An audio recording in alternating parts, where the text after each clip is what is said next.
Welcome to the show. Now, it is to this window of constitutional amendment that many Nigerians who have issues to grind with the constitution have looked with delicate hope until the early days of March 2022. Some of these Nigerians who were expecting to sing a new song after the constitution amendment had their hopes terribly dashed. Now, the people of the Federal Capital Territory, the indigenes and residents in particular, are prominent among those who lost out in the current constitution review window. And they are currently urging Nigerians to take a fresh look at the issues presented for voting, but which the National Assembly rejected despite court judgments on such matters. Well, I'm glad to be joined now by Baba-Panya Musa, who is a legal practitioner, an indigene of the Federal Capital Territory, and a frontline advocate for the rights of the original inhabitants of Abuja, particularly over the uncompensated lands and many other issues. So good to have you here. And we begin from the contentious issues of Section 299 of the 1999 Constitution, which clearly states that the Federal Capital Territory shall be treated as if it is one of the states of the Federation. You're a legal practitioner. What do you think was the intent of the framers of the Constitution? Well, it's very simple, really. Even in the ordinary text of it, the literal rule, we'll call it, interpreting it by the literal rule, it is very clear. Section 299 says that if you're going to apply the provisions of the 1999 Constitution in the FCT, you have to treat it as a state. So, and in reference to that, we have Section 300 to 303 that talks about references to the institutions of the Federal Capital Territory in the respect of the president. He's the governor. In the respect of the State Assembly, the National Assembly is the legislature for the FCT. In respect of the judiciary, the FCT judiciary, as well as the High Court for the Federal Capital Territory, are established for that purpose. So when you combine all of this, you juxtapose all of these provisions together, you come to the conclusion. And that's the only conclusion.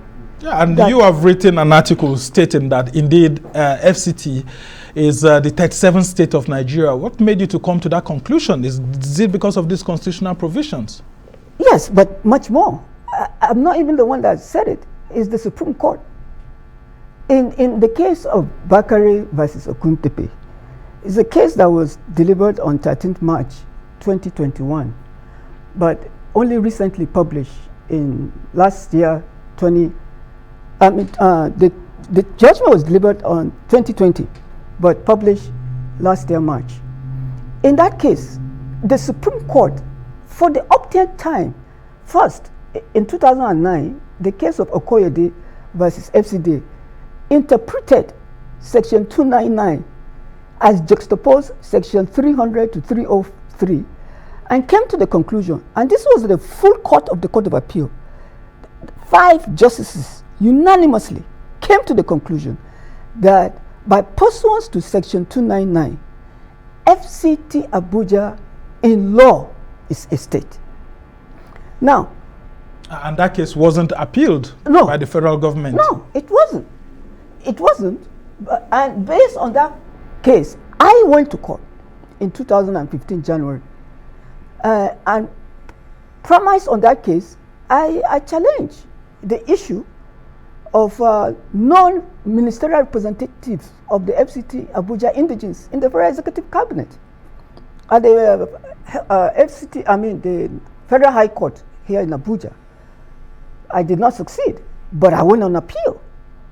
And unanimously again, on 15 January 2018, the Court of Appeal, Abuja Division, upheld its own decision of Okoyede and reaffirmed that indeed FCT Abuja in law is a state.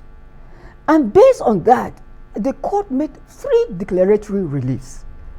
One was that FCT Abuja indigenes are entitled to ministerial representation in the Federal Executive Cabinet. 2, that since 1999, previous presidents, including the current one, have grossly violated the constitutional rights of the Fct Abuja indigenes to ministerial appointment in the very executive council. And thirdly, now, the first two are declaratory reliefs, but the third one is a compelling order. And the Court of Appeal was very explicit in the text of that order. It compelled the president, who was the first respondent, to the immediate appointment of an Fct Abuja indigene into the Federal Executive Council. Forthwith. Forthwith. Today is now 4 good years. That judgment, by the way, was served on the President and the Attorney General, who were the respondents, on 22nd of March 2018, barely 3 months after it came out. It's now over 4 good years, and that judgment has not been implemented. Now, let's go to the constitutional amendment exercise by the National Assembly. We could see to it that lots of submissions were made by other Nigerians, including the, residents and natives of the Federal Capital Territory. And some of the things that FCT indigenes had requested was for the ministerial slot, which you just finished talking about, based on the court judgment you had got. And then, of course, the calls for statehood or mayoralty or whatsoever sort of governance that will make the system of administration of the Capital Territory to be democratized.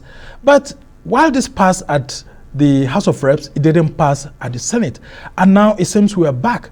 Why is it difficult for the system of governance in the FCT to be democratized? Why do we need to have the president still appointing a minister and the president still holding the powers of the governor of FCT? Isn't it all contradictory?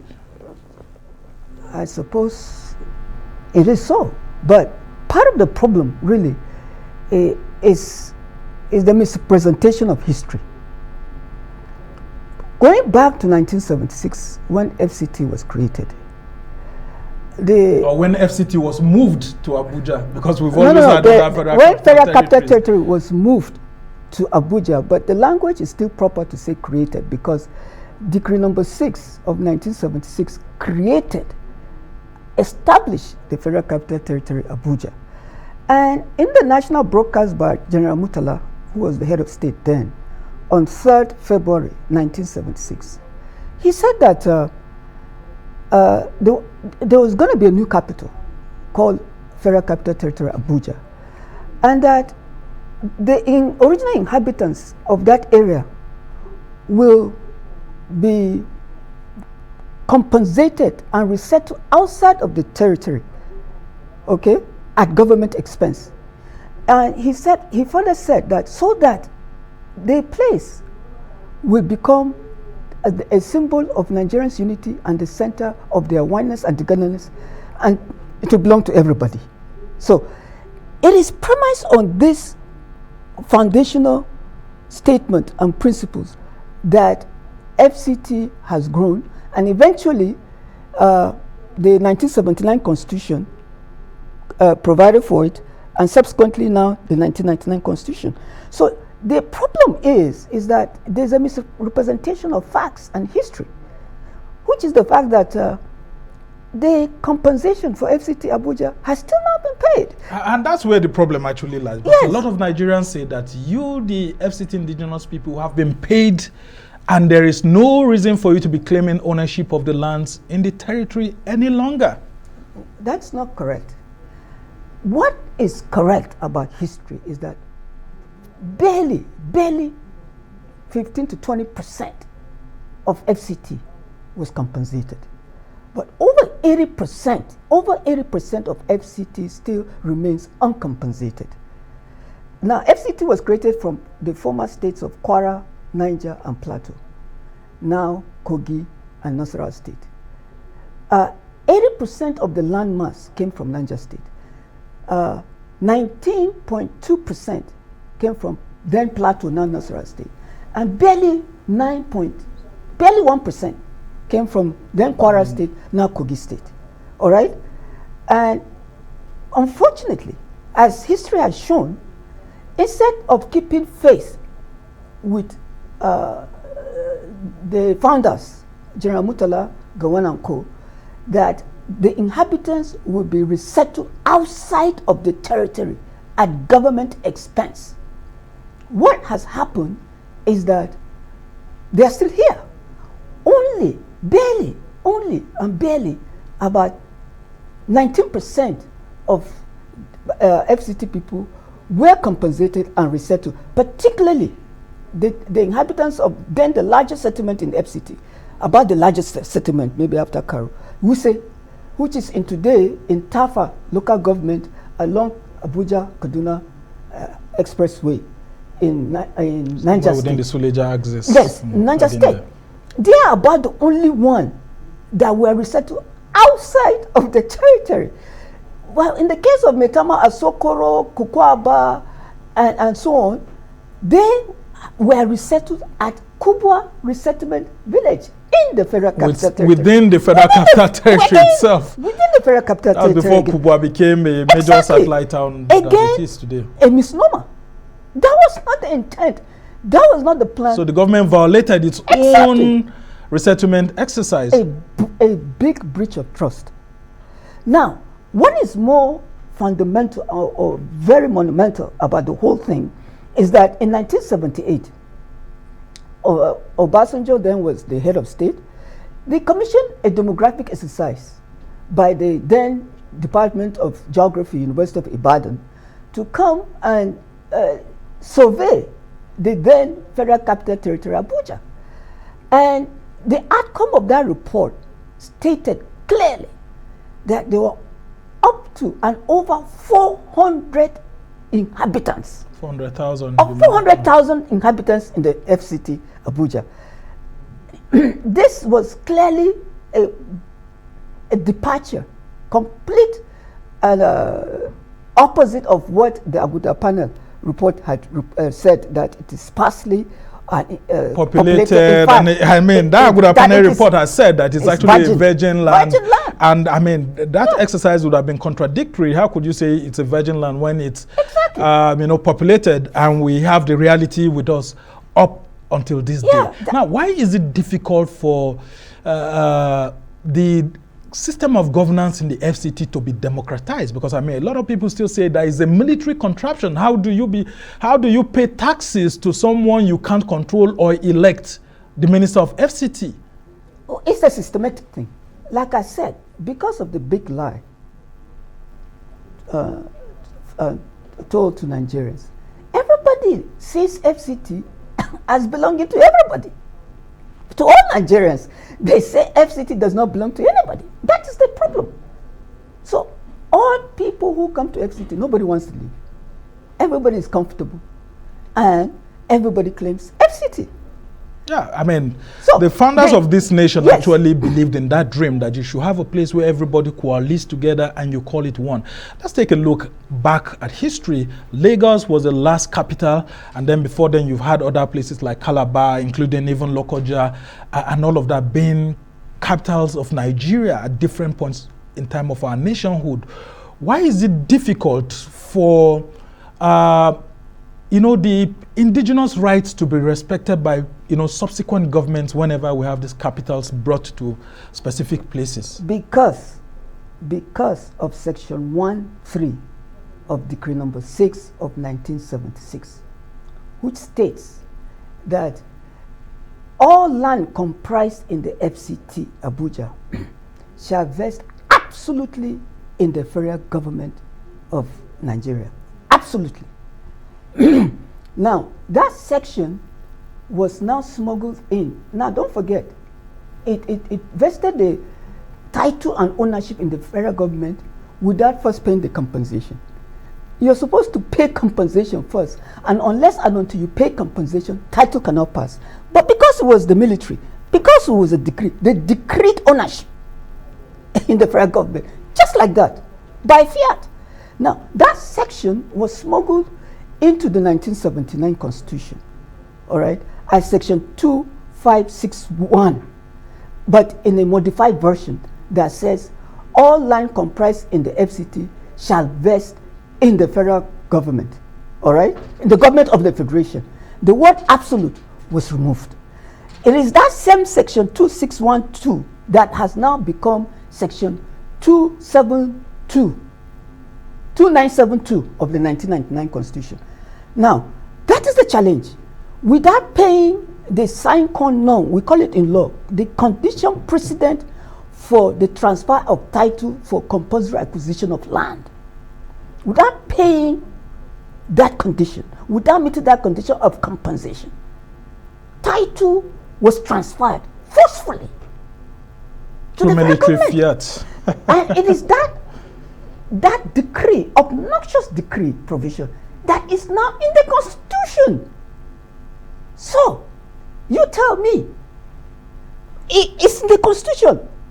And you have been struggling for this constitutional amendment. You've gone to court, you've got court judgments. Why is it difficult for the Federal Executive Council or the President or the National Assembly to actually obey some of these court judgments, and then, especially the National Assembly, to listen to the voice of the people and do the needful if indeed this is what the people are asking for? Because of our psychic, we have been so debased by the military rule over the years. We are just used to decrees on forceful act of force and compulsion.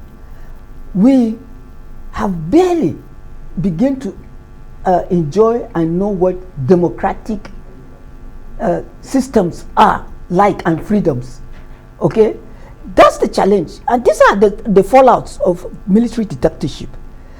Now, if you say ownership is in the federal government and it's in the Constitution, who is going to challenge? There's no court of law, no judge will recognize the ownership of ancestral homelands by the Fct indigenes in the face of section 2972 that says ownership belongs to the federal government. The point is, as long as section 2972 remains in the Constitution, as long as it remains in the Constitution, the FCT, Abuja, indigenes have no land.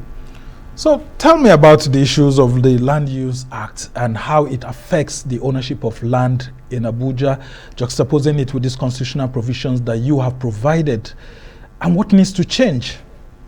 Look, I have persistently said, and I'm in court over this issue, I have challenged section 2972. Currently, it's in the Federal High Court, pending before court number 4, Honorable Justice Zainab Abubakar, and the matter is coming up for hearing sometime in June.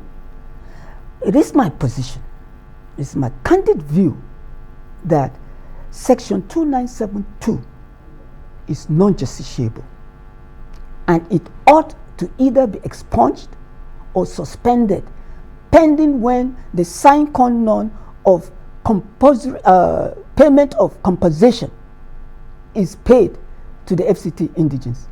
Unless and until that sine qua non is met, title cannot pass. And so my own position, and that's just the principle of rule of law, is that section 2972 has no business being the Constitution, because it violates the very fundamentals, the very credo of rule of law, equity, justice, and good conscience. You cannot confiscate somebody's land. You cannot forcefully take somebody's land by whatever way and manner without recompense. So is it compensation you need at the moment, or you want integration of the FCT natives alongside the residents of the nation here in Abuja? Because isn't it too late for you to be asking all of that? Because I mean, Abuja is already regarded as the nation's capital, with almost everyone seeing this place as home. The University of Ibadan demographic exercise costed the amount that would be required to compensate 400,000 inhabitants and their villages, then in 1978 at 2.8 billion. That year, Nigeria's national budget was 400 million. It therefore meant that it would require 7 good years' budget to pay the compensation. That is 1978, over 42 years ago. The law is that when you delay payment of compensation, you pay interest at bank rate. If the federal government of Nigeria could not pay 2.8 billion in 1978, and it actually said it was too exorbitant. And that was the reason why it said compensation would no longer become necessary. Yeah, and contradictorily, it actually gave 1 year for people to claim ownership or lose their title to the land. Again, that's what the federal capital authorities have been saying. Yeah, that by that 1 year that people didn't claim ownership of the land and all of that, to go and file for claims at the court, that they've lost the right to the lands. Again, that what you're saying emanates from sections section 6, 3, and 4 of the decree number 6 FCT 1979 Constitution. No, 1976 decree, which is now cap 503 of Laws of the Federation of Nigeria, the FCT Act. That section 6, 3 to 4 says that that claims of compensation were to be made on the authority of Federal Capital Territory Development within 12 months of the publication of the survey in the official government gazette by the order of the president. However, the challenge is that before now, most government lawyers from FCT and indeed the Attorney General's office would always postulate that the 12 months actually started running from 4th February 1976, which is the date of the decree. But that's not true. I actually went to court and I challenged this. In the case of Josiah Mika and 4 others versus Honorable Minister and 1 other in the FCT High Court before Justice Ataluka, then sitting in Lugbe, in 2012. And the FCT minister came with a preliminary objection to my case and said that our claim for compensation is statute barred.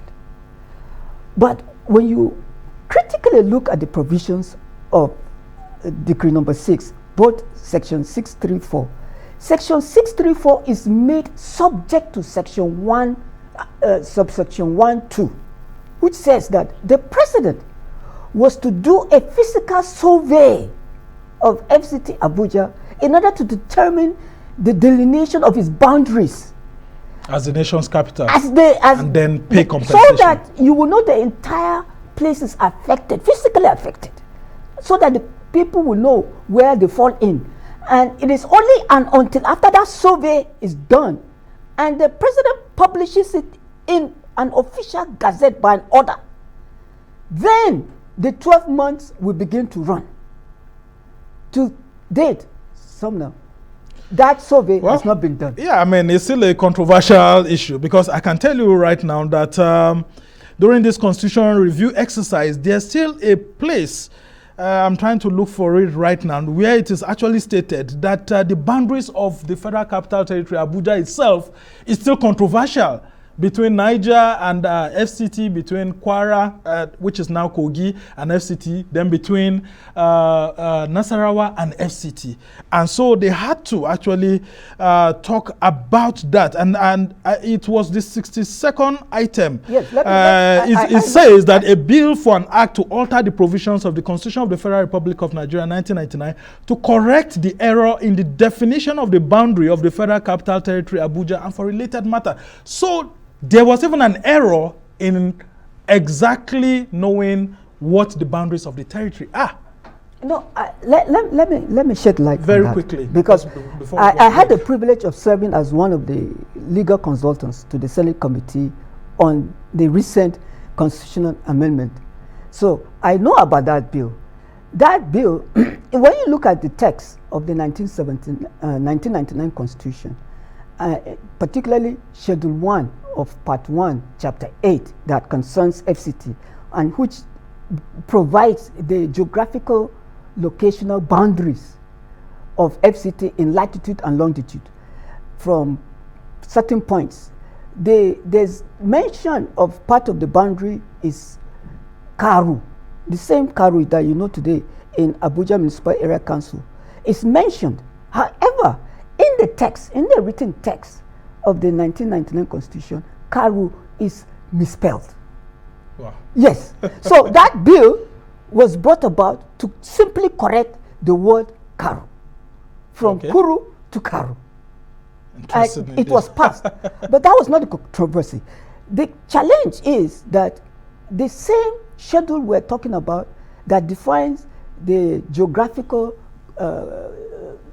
location of FCT in longitude and latitude, it comes from Schedule 1 of the 1976 Decree Number 6. So, and that same schedule is now in the Constitution. All right? So, but the challenge is this. Very quickly, because we have to go on break. The critical survey has still not been done. So 12 months does not run. But to put paid to all the controversy as to what the status of the FCT, the case of Bakare, the Supreme Court. Oh, okay, I will ask you to just hold on right now. Okay. Let's go on this short break, and when we come back, we'll talk about other issues also in the constitutional review exercise and whether you do accept that this constitution should be totally discarded and a new one formed. You're still watching the Arise interview. When we return, the conversation continues on the amendment of the Nigerian constitution as it relates to both the FCT, indigenous people, and other Nigerians, including their demands. Stay with us.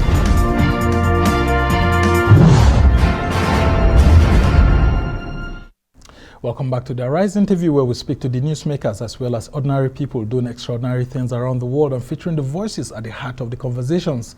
I'm Somna Sambo.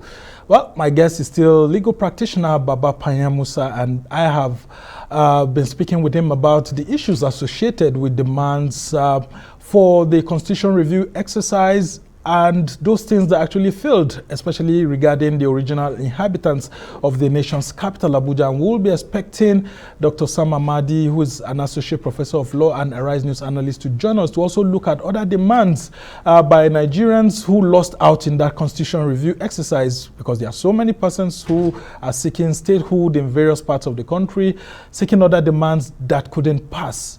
And I'm glad to still have you here with us. Let's talk about some of these issues that you've brought in place now. I mean, the indigenous people of the FCT lost out on most of these things. Only one passed, which is the one for the recognition of the boundaries of FCT. Like you have said, you are a member of that constitutional review exercise. You helped to provide the technical support for both the Senate committee, and then there were others that helped the House of Reps committees. At what point do you think that the federal lawmakers lost it in not listening to the voices of Nigerians? Because, I mean, you itemize these items because you believe that it was the conclusion of your committee and the lawmakers serving on the larger committee that these are the things that Nigerians really need. You need to understand that both houses have separate committees. However, including separate consultants. However, in the course of our work, we had reasons, 3 times the consultants, to have a combined session, a joint session where we harmonized all the bills and the recommendations. And also, the 2 committees also had a combined session where all the texts of the House and the texts from the Senate were equally harmonized. And so at the end of the day, the 68 bills that were presented for voting were harmonized versions. Yeah, I mean, for the very first time, I mean, I have covered the National Assembly for more than a decade now. For the very first time, there was uniformity of purpose in both houses. Unlike before, that it's when they pass, then you would have to come and, you know, sit to look at the issues on how they are. I mean, that was a very good decision by, I mean, consultants like you and all of that. It was even easier for the lawmakers. But how come some of those bills could easily pass in the House and some didn't pass in the Senate? Some could pass in the Senate, didn't pass in the House, and all of that? It boils down to politics and lobbying, interest.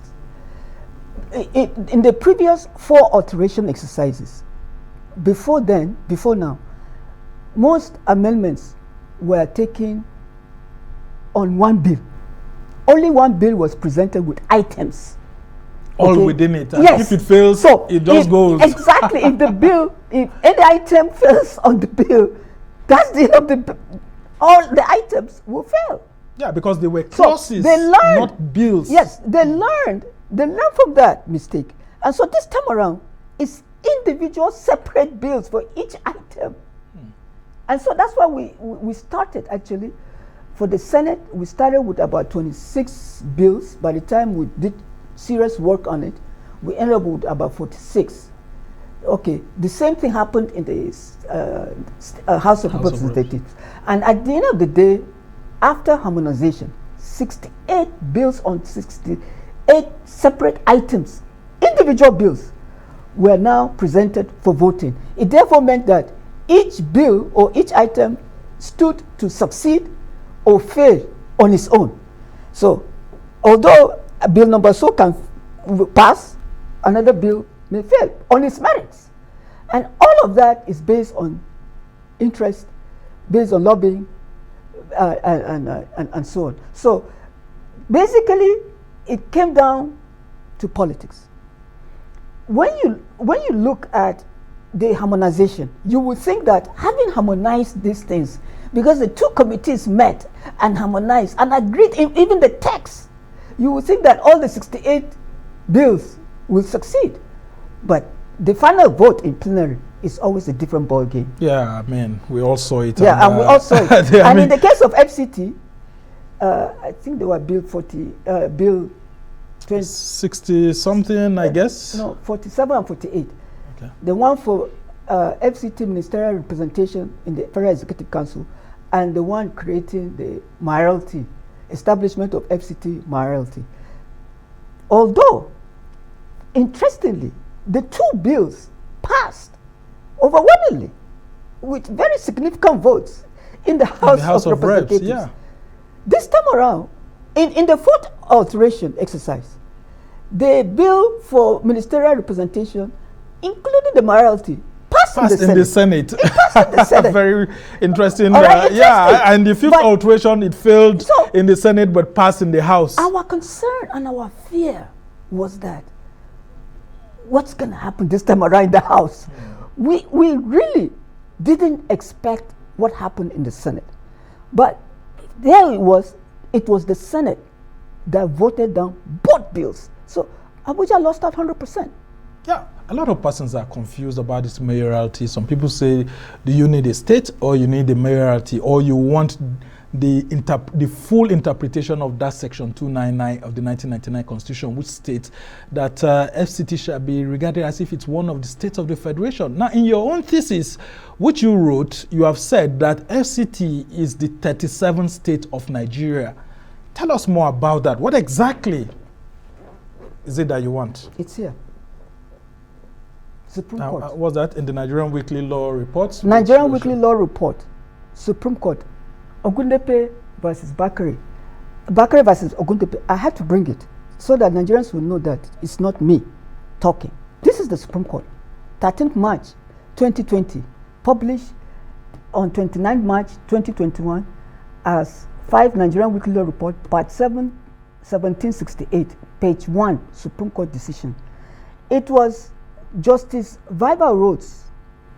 Who's now retired. Yes, it's one of his valedictory judgments.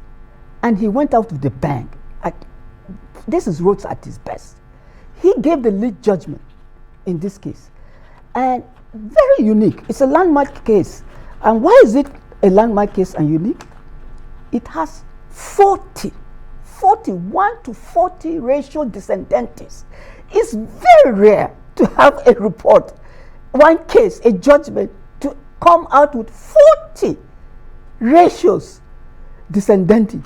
For that means. And what does that mean? That because all of us are lawyers. The law as it is in operation, the enforceable law, okay, principles of law. And the very first ratio is on the status of the Federal Capital Territory, Abuja. Now, this is not me speaking. This is Justice Viva Rhodes and 4 other justices of the Supreme Court said, and I quote, by virtue of the provisions of Section 299 of the Constitution, it is so clear that Abuja, the Federal Capital Territory of Nigeria, has the status of a state, underlined in bold and italicized. State. Before then, what he did was that he analyzed, he interpreted and analyzed section 299 A, B, C of the Constitution, and went on to say that the provision of the Constitution shall apply to the Federal Capital Territory Abuja as if it were one of the states of the Federation. And accordingly, all the legislative powers, the executive powers, and the judicial powers vested in the House of Assembly, the governor of a state, and in the courts of a state shall respectively vest in the National Assembly, the president of the Federation, and in the courts which by virtue of the provisions are courts established for the Federal Capital Territory, Abuja. All the powers referred to in paragraph A of the section shall be exercised in accordance with the provisions of the Constitution, and the provisions of the Constitution pertaining to the matters aforesaid shall be read with such modification and adaptation as may be reasonably necessary to bring them into conformity with the provisions of the section. And then he ended with that quotation. Why am I reading this? Because part of the issues that cropped up in this case was the Minister of FCT was sued. The FCDA was also a party in the matter. And they were appellants. They went to court and challenged. They said that the High Court of FCT lacked jurisdiction to entertain the matter. It's a sale of government house case, all right, that was done by the FCT High Court. So they challenge that the jurisdiction on the basis that Honorable Minister and the FCD are agents, officers and agents and agencies of the federal government. And so therefore, by virtue of section 251, any case affecting them has to go to the Federal High Court.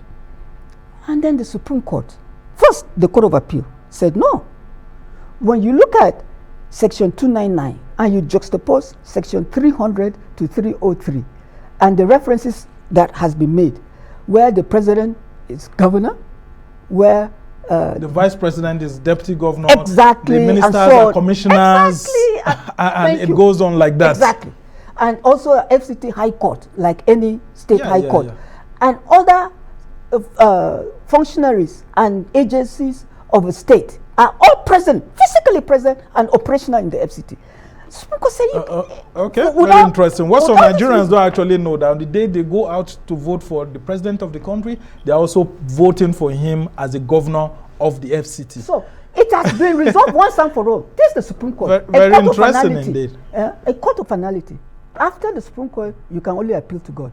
So we don't even need the constitutional amendment. Yeah. So by virtue of this, when you juxtapose it, section 1473, which provides that in appointing a ministers of the Federation, the president shall appoint at least an indigene of each state, into the Federal Executive Council by the pronouncement of the Supreme Court, which is infallible because they are final. Very quickly before we let you go. We no longer need constitutional amendment. The president is late in making the appointment of an indigene of the FCT into the Federal Executive Council. So the new government that will be coming forward will just have to appoint. No, it cannot wait. Okay. This is the Constitution speaking. Okay. This is the Supreme Court. And the issue of mayoralty, the debates will continue over and over. We must thank you so much.